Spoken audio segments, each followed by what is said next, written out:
Hey, it's Aaron from GameEnthus.com. In this video, I'm going to be talking about Twinkle Twinkle and Twinkle Twinkle's expansion, How I Wonder.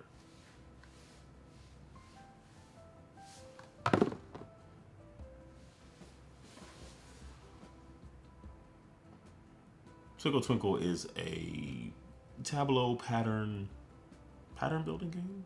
Yeah. A tile placement game. You're building out patterns of different celestial bodies. The base game of Twinkle Twinkle was designed by Ammon with art from Natalie Dombois.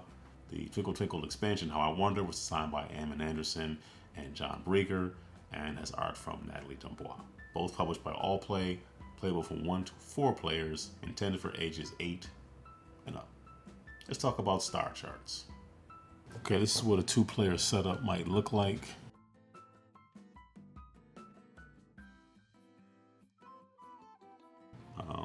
Actually, I have them on both sides. You wouldn't normally play like this. I just wanted to just sort of like an explanation. So I have like the base side scoring, which is the green. So satellites are going to score 3 points for every black hole or planet that's beside it. Black holes are going to score for each black hole scores 2 points. If it's not beside another black hole, or you get an extra 3 points, so it could be worth 5.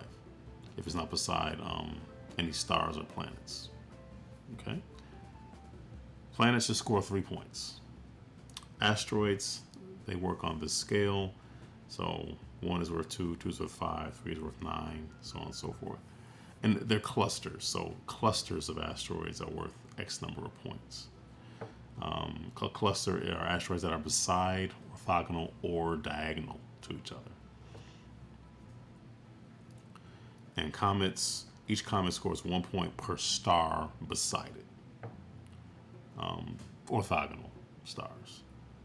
And then overall, a constellation is a connected group of 2 or more stars, including a nova star. Let me show you an example of a nova star. That's a nova star. So it's like a filled-in star, whereas most are not. That makes sense. Oh, there's a camera. There we go. So, and you also score constellations. So score the number of stars in your 2 largest constellations, which would be a contiguous grouping of stars laid out in your area. And there's a little table how that works. And then score the number of constellations you have. So every 2 stars are a constellation. So you score your largest 2 constellations and the number of constellations that you have on your board there.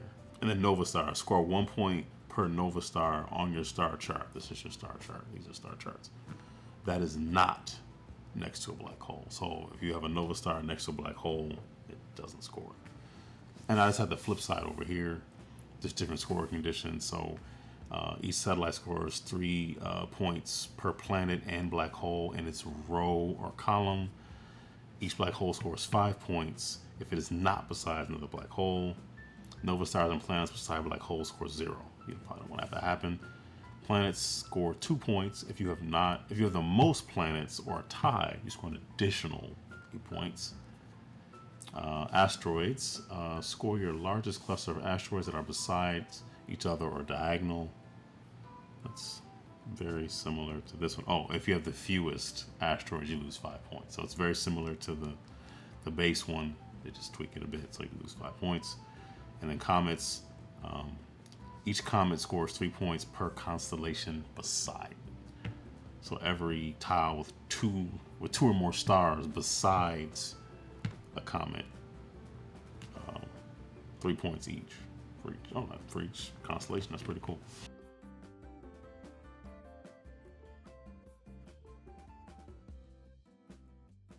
So this is a 2-player setup, and in a 3 or 4-player game, in a solo, in a 3 or 4-player game, you would just take control of 1 of the characters. In a 2-player game, you control 2 of them, so you're always drawing 2 tiles.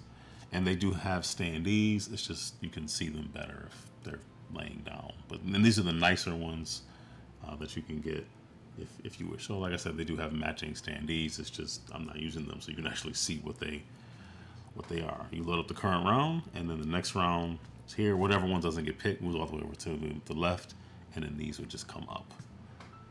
and then the scoring, actual scoring pad is a part of the actual setup there. So.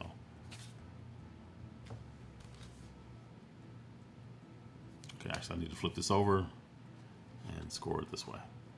Once you kind of figure out who's going first, so for a 2-player game, player one will be controlling the fish and the cat. Player 2 will be controlling the human and the space teddy bear, I guess.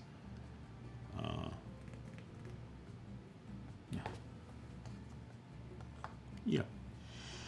So, and also whoever, this is also the turn order. So if you place into the, whoever places furthest left would go first in the subsequent round. So let's say this person wants a star. So they would come down and then they put a star onto their chart, which do it in turn order. So then this person would go, let's say they really want to get an asteroid. So they put an asteroid on their chart. Back to the first player. They want more stars. And that probably makes sense if I turned it. As you can see, it kind of goes up like this.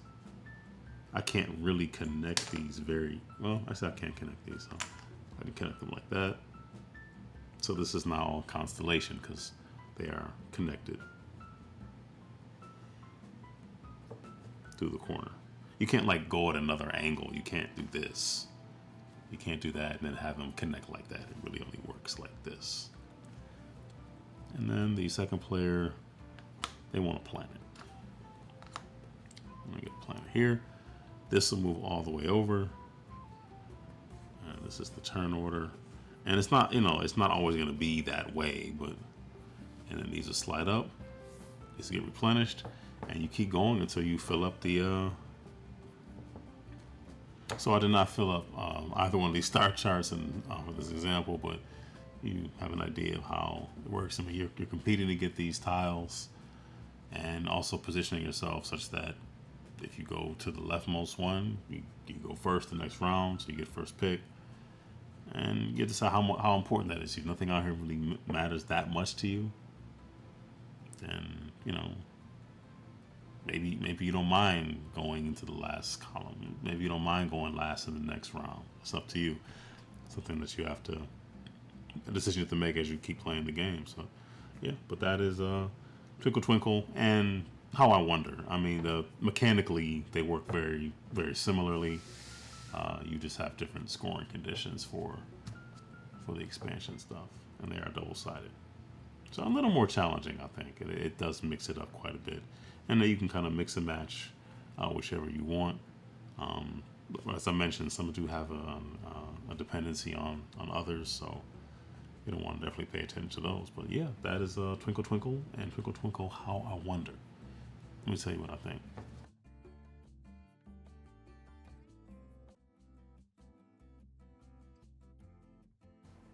So that was Twinkle Twinkle.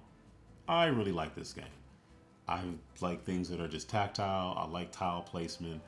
The clear tiles are really nice looking. And even if you're not getting the tiles you want, the tiles are really nice looking. No, but seriously though, I did have a fun time with this game, solo or in multiplayer. And sometimes you're just not going to get the tiles you want, but if you have the opportunity to go first, that's wonderful. If you don't, you're going to kind of be focused on stars regardless. And I guess that's sort of the one gripe I have is because there's so many more stars, which makes sense. I mean, it makes sense thematically. There's more stars than anything else. Because there's so many stars, the bulk of your points are primarily going to come from the size of your constellations and the number of them you have. So if you're neglecting both of those, it's kind of hard to be competitive. It just is what it is. So, and because there's so many, you may not get one every time you want, but there's orders of magnitude more star tiles than anything else that you should be okay. So that I feel like the numbers game is kind of in your favor, or everybody's favor to some degree, in order to get those, at least hopefully achieve at least a single 8-star constellation, and maybe have a minimum of 3 to 5 constellations, just because if you get a tile that has 2 stars, 2 connected stars on it, that's a constellation, so that counts. So every single one of those you have that are not all connected are their own constellations. So moving up on that, those charts are definitely important and emphasized.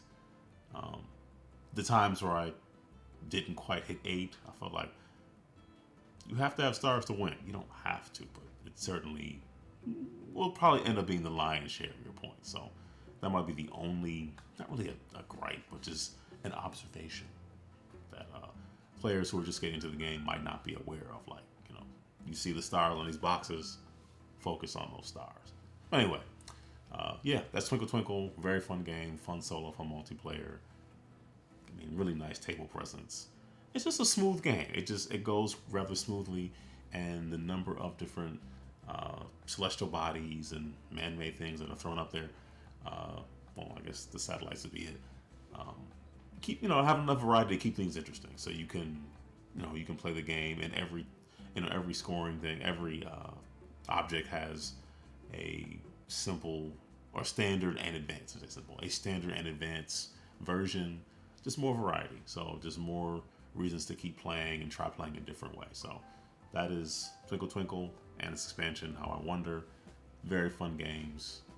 I dig. So yes, these are often, and right now these are in my bag when I go places to play games, because they can be taught very quickly, and the game doesn't really take very long. I mean, on the box, what does it say?